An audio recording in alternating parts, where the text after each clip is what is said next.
हरे कृष्ण, राधे राधे। ये भक्तवत्सल नरसिंह देव की जय। ये प्रहलाद महाराज का, नरसिंह भगवान का दूसरा नंबर पाठ कथा है। तो महाराज हिरण्यक्ष ने क्या किया, पृथ्वी को समुद्र के अंदर छुपा दिए और इधर बराह भगवान प्रकट हुआ ब्रह्मा जी के नाग से कैसे, और ढूंढने लगे। ढूंढते ढूंढते बराह भगवान समुद्र के अंदर घुस गए। जल के अंदर जाके ढूंढने लगे, बड़ा बड़ा पत्थरों को इसको उखाड़ रहे थे। कहा जाता है महाराज भगवान ब्रहादेव इतना क्रोधित थे कि इतना गुस्से से समुद्र के अंदर घुसा। ये जो समुद्र का जल थे दो टुकड़ा हो गए और जल उछल के एक बार आकाश छू लिए, जैसे मान लो आकाश को छू गए, इतना तेज। और ब्रह्मा भगवान क्रोध में पृथ्वी देवी को ढूंढा। पृथ्वी देवी को ढूंढ के अपने जो दांत है, बड़ा बड़ा दांतों में उन पृथ्वी देवी को बैठा के लेके आने लगे। इधर हिरण्यक्ष सोया हुआ था, देख रहे भाई ये कौन है जो मेरे पृथ्वी देवी को चुरा कर रखा हूँ, ये लेके जा रहा है। फिर उन्होंने हिरण्यक्ष आए और हिरण्यक्ष और भगवान ब्रह्मादेव का बहुत देर युद्ध चला। युद्ध करते करते अस्त्र अस्त्र चलाते हैं, धनुष बाण चलाते हैं, गदा गदा से युद्ध करते हैं, तलवार से युद्ध करते हैं। युद्ध करते करते करते भगवान ब्रह्मादेव को बड़ा क्रोध आ गया और अपने जो दांत थे बड़ा बड़ा पृथ्वी को रखा और दांत घुसा के हिरण्यक्ष का ऐसे के तैसे कर दिया, मार के एक बार में मर्डर कर दिया हिरण्यकश्यप का। हिरण्यकश्यप का बड़ा भाई था, वो भाई था हिरण्यक्ष। तो उसको मारने का खबर किसको मिला, उसको मार के देवताओं की मिनती को स्वीकार करके बराह भगवान पृथ्वी देवी को फिर पृथ्वी की जगह पे लाके रख दिए। ब्रह्मदेव और देवी देवता लोग भगवान ब्रह्मदेव को धन्यवाद किया, माला पिनाए, प्रणाम किए। फिर बराह भगवान अपना विष्णु रूप में चले गए वैकुंठ में। फिर इधर हिरण्यकश्यप को पता चल गया भाई उसका भाई को विष्णु ने मार दिया है। फिर इधर इसको पता चला शुक्राचार्य गुरु को, ये राक्षस जितना भी राक्षस है सबका गुरु कौन है, शुक्राचार्य। इसका तो पुराना ही रिश्ता है, दुश्मनी है विष्णु भगवान से। तो वो हिरण्यकश्यप ने उनका भाई का बॉडी को लाके जलाया। उनसे क्रोध बड़ा सा, बहुत ज़्यादा क्रोध हुए, भगवान से लड़ना है ऐसा गुस्सा आए हिरण्यकश्यप को। इधर उनका गुरु शुक्राचार्य ने कहा कि तुम अभी मत लड़ो, क्योंकि अभी लड़ोगे तो तुम्हें भी मार देगा। विष्णु बहुत सर्वशक्तिमान है, परमेश्वर है वो, उससे लड़ना है तो पहले तुम तपस्या करो, वरदान पाओ। हिरण्यकश्यप को बोला, किसने, उनके गुरु शुक्राचार्य ने। और इधर एक घटना घटा और महाराज, एक सत्ता नाम का, भगवान विष्णु की 9 द्वारों में से 4 नंबर द्वार पे सत्ता नाम का एक अष्ट सखी रहते हैं। एक सखी थे सत्ता नाम का। एक अंगिरा नाम का ऋषि आया, अंगिरा ऋषि आए, किसी ने रुका नहीं, कोई सखियों ने। लेकिन ये 4 नंबर वाली जो थे सत्ता नाम का कन्या, उन्होंने रुका। और रुकते ही महाराज ऋषि को क्रोध आ गए और ऋषि ने श्राप दिया, वही श्राप दे दिए, तुम वैकुंठ में रहने का लायक नहीं हो, तुम चला जाओ पाताल लोक में, तुम नागलोक चला जाओ, जाओ तुम नागलोक में रहोगे। तुम क्रोध हो जाते हो ऋषि को देख के, हाँ जाने नहीं दे रहे भगवान से मिलने। तो उन्होंने कहा, हे महाराज मैं तो थोड़ी देर पहले आपको रोकने के लिए बोला था कि मैं पूछ के आता हूँ, और आपने मुझे श्राप दे दिया। फिर नारद जी प्रकट हुए। नारद जी ने बोला कि हे सत्ता तुम चिंता ना करो, ये भगवान का इच्छा के अनुसार हुआ है। फिर भगवान प्रकट हुए। भगवान ने कहा, हे देवी तुम्हारी गर्भ से मेरा परम भक्त प्रहलाद जन्म लेगा। वही सत्ता देवी जो भगवान विष्णु का वैकुंठ का द्वार के पहरेदार थे, वही बने कायाधु, नागकन्या। तो हिरण्यकश्यप ने क्रोध में आके, बहुत क्रोध में थे, उसका भाई मर गए, फिर युद्ध करने चले गए नागलोक में और नागों को हराया। वही नागकन्या जो सतयुग में वो कायाधु बन के आए, सत्या ही था वो कायाधु बने। अभी वो शराब के कारण काया नागलोक में चले गए थे। तो वही कायाधु है जिसकी गर्भ से प्रहलाद महाराज का जन्म होते हैं। फिर हिरण्यकश्यप ने नागलोक को हराया, उनसे विवाह किए, कायाधु से विवाह करके घर लाए। और कुछ दिन बाद उन्होंने तय किया कि मुझे भगवान विष्णु से लड़ना है, और ऐसे लड़ने जाऊंगा तो मार देगा। तो तपस्या के लिए चले गए, किसका, ब्रह्मा जी का। गुरु की आज्ञा लेके, शुक्राचार्य से आज्ञा लेके ओ महाराज चढ़ गए पर्वतों पे। चढ़ के ओम ब्रह्माय नमः, ओम ब्रह्माय नमः ब्रह्मदेव को पुकारने लगे। और इधर क्या घटना घटा महाराज, देवराज इंद्र को पता चला कि हिरण्यकश्यप तपस्या में गया है। उसका महल में हिरण्यकश्यप मर गया है, आप एक बच्चा और पेट में पाल रहा है, एक राक्षस कम है, दूसरा बच्चा पेट में पाल रहा है। तो कायद वो गर्भ से थे उस समय, तो उनको लगा भाई इस राक्षस को हम मार देंगे, जन्म लेने से पहले ही मार देंगे, नहीं तो ये एक राक्षस और धरती पे होगा, फिर हमारा इंद्र स्वर्गलोक छीन लेगा, हम लोगों को कष्ट देगा। तो इंद्र ने सेना लेके आया, सेना बहन लेके, और धवा बोल दिया एक बार में। धवा बोल के पूरा हिरण्यकश्यप का जो राजपाट था, सैनिक थे, सबको मार दिए और कायाधव को पकड़ के उठा के लेके जाने लगे। कौन? इंद्रदेव। तो नारद जी प्रकट होकर रुका, रुक रुक रुक इंद्र, क्या पाप कर रहा है, क्या अधर्म कर रहा है? तू देवराज इंद्र है, एक नाग कन्या, एक राक्षस की कन्या को तो अपहरण कर रहा है, हैं? उन्होंने बोला नहीं नहीं, हे देवराज, हे नारद, मैं देवराज इंद्र हूँ, मैं ऐसा नहीं किया, मैं इनको काम भावना की दृष्टि से नहीं अपहरण कर रहा हूँ, मैं तो इसलिए कर रहा हूँ कि और एक राक्षस प्रकट ना हो जाए, उसको गर्भ से है, उसको मारने का चेष्टा कर रहा हूँ मैं सिर्फ, नहीं तो और एक राक्षस प्रकट होगा, हमारा स्वर्ग लोक छीन लेगा, देवताओं का नियम कानून सब तोड़ देगा, हाँ, सबको कष्ट देगा। राक्षस लोग करता क्या है, दूसरे को कष्ट देता है सिर्फ। एक तो है तपस्या में गया है, एक को तो भगवान ने बराह रूप लेके मारा, एक और प्रकट होगा, पता नहीं एक और ना खूनखार प्रकट होगा। तो इंद्र को कहा किसने?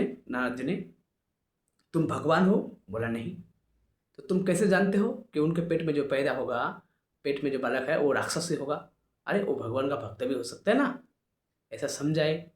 तो इंद्र जी ने समझ गया, इंद्र को बोला आप इसका चिंता ना करो, इसका पेट से कोई राक्षस प्रकट नहीं होगा, आप इसे मुझे दे दो, मैं संभाल लूँगा सब। तो नारद जी को प्रणाम करके, नारद जी एक ऐसा ऋषि है जिसका कहना कोई नहीं टाल सकता, चाहे राक्षस हो, भूत हो, प्रेत हो, नाग हो, देवता हो, देवी हो, भगवान हो, वो सबका प्रिय है। हरि भक्त जो होता है वो सबका प्रिय होता है। तो क्या हो गया महाराज, इधर नारद जी ने इंद्र को समझाया, इंद्र सर्वलोक चले गए और कायाधु को लेके नारद जी अपना एक आश्रम में लेके गए। वहाँ रोज हरि कथा, नारायण नाम, नारायण जी तो है ही, नारायण नारायण करते हैं, हरि नाम करते हैं, भागवत सुनाते हैं और लोगों को। तो कायाधु भी सुनते थे और उनके पेट में जो बच्चा पल रहा था, इसलिए आज भी कहावत है कि जब बच्चा गर्भ में आ जाए तो माँ बाप को अच्छा आचरण करना चाहिए, मंदिर जाना चाहिए, पूजा पाठ करना चाहिए, भागवत सुनना चाहिए, क्योंकि जैसा माँ बाप उस समय करेगा वैसे ही प्रभाव पड़ेगा बच्चा के ऊपर। तो उन्होंने क्या किया, वो पेट के जो बच्चा थे कैद होगा, वो नारायण नारायण नाम पेट से ही जपना चालू कर दिए। उनको गुरु फुरु बाहर में जाए, कौन भगवान है पता नहीं, पर इतने से बच्चा जो पैदा भी नहीं हुआ है नारायण नाम जपना चालू कर दिए। ओम नमो भगवते वासुदेवाय नमः। प्रेम से बोलो, कितना सुख मिलता है भगवान का नाम भी, हाँ, कितना सुख है भगवान का नाम में। फिर इधर कायाधु नारद जी के पास बैठाया, इधर कहता है राक्षसों में सर्वश्रेष्ठ ऊंचा तपस्या किसी ने किया, सबसे बड़ा, उसका नाम था हिरण्यकश्यपु। महाराज 1000, 2000, 4000, 5000, 32 साल हुआ, तब जाके कौन? ब्रह्मा जी प्रकट हुए हिरण्यकश्यप के सामने। कुछ नहीं बचा था हिरण्यकश्यप का, खाली एक मिट्टी का ढेर बचा था, उसमें से आवाज निकल रहा था, ओम ब्रह्माय नमः, ओम ब्रह्माय नमः।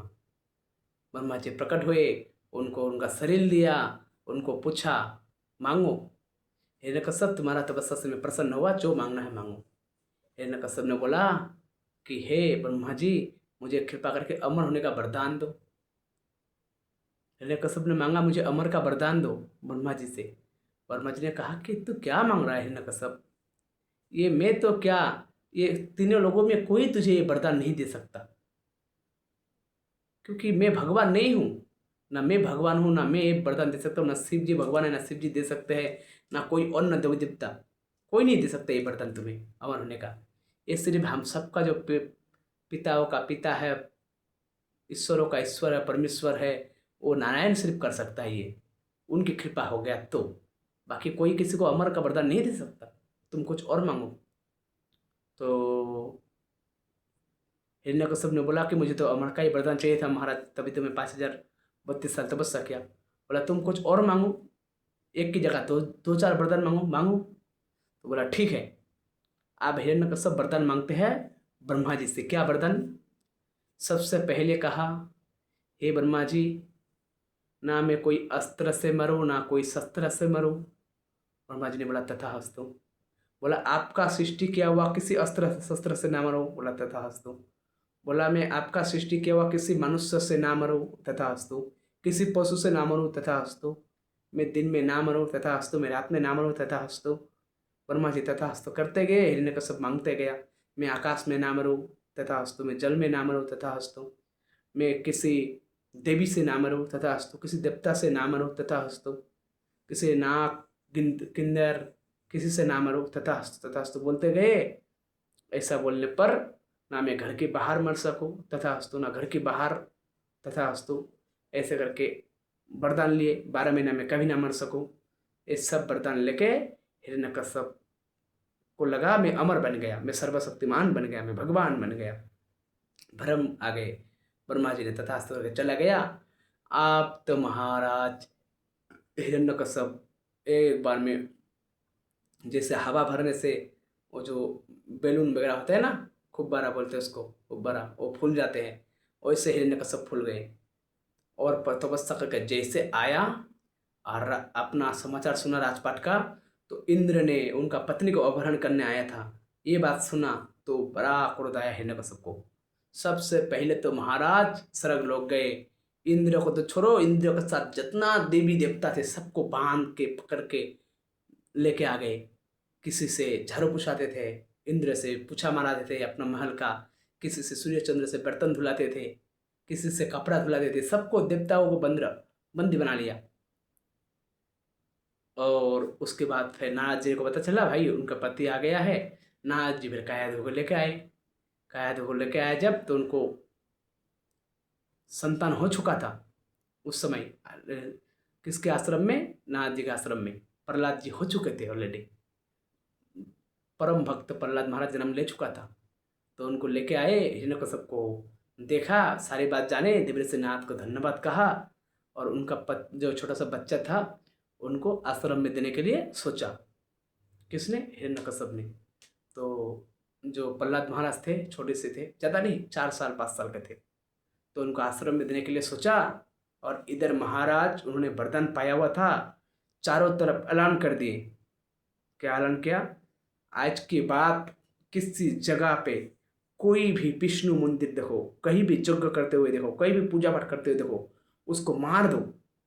मेरे आज्ञा के अनुसार अगर चलता है कोई, उसको धन दौलत सोना चांदी शराब जो चाहिए, मदिरा वदिरा सब दो, जितना चाहिए। लेकिन जो मुझे भगवान नहीं मानेगा, हिरण्यकश्यप भगवान हूँ मैं, जो मुझे भगवान नहीं मानेगा उसे मार दो, जो मुझे भगवान मानेगा उसे सब कुछ दो जो चाहिए।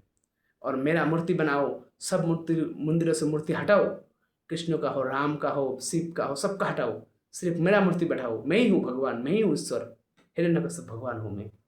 ए महाराज चारों तरफ त्राहिमाम धरती लोक में मचा दिए। कितना जीवों का हत्या कर दिया, कितना बालकों का हत्या कर दिया, जो हरिनाम करते सबको काट मार रहे थे। पूरा धरती को खून से लथपथ कर दिए। देवता लोग क्या करेगा, बेचारा सबको जेल में भर दिए हिरण्यकश्यप ने। आप तो जिसको जिनाया है हिरण्यकश्यप को भगवान मानो। तो सब लोग फिर हिरण्यकश्यप को भगवान मान के, हिरण्यकश्यप भगवान की जय हो, हिरण्यकश्यप भगवान की जय हो, आप उल्टा गंगा बहने लगे। लेकिन भगवान अपना चाल चल चुका था। सत्ता की जो अवतार थे वो कायाधु, उनके गर्भ में भगवान का हरि का भक्त आ चुका था। आप हरि भक्त का लीला चालू होगा। ये है दूसरा पार्ट भक्त शिरोमणि प्रहलाद जी का कथा का, भगवान सिंह भगवान की कथा का।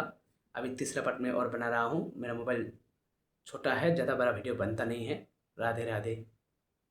जय भक्त वत्सल सिंह देव की जय।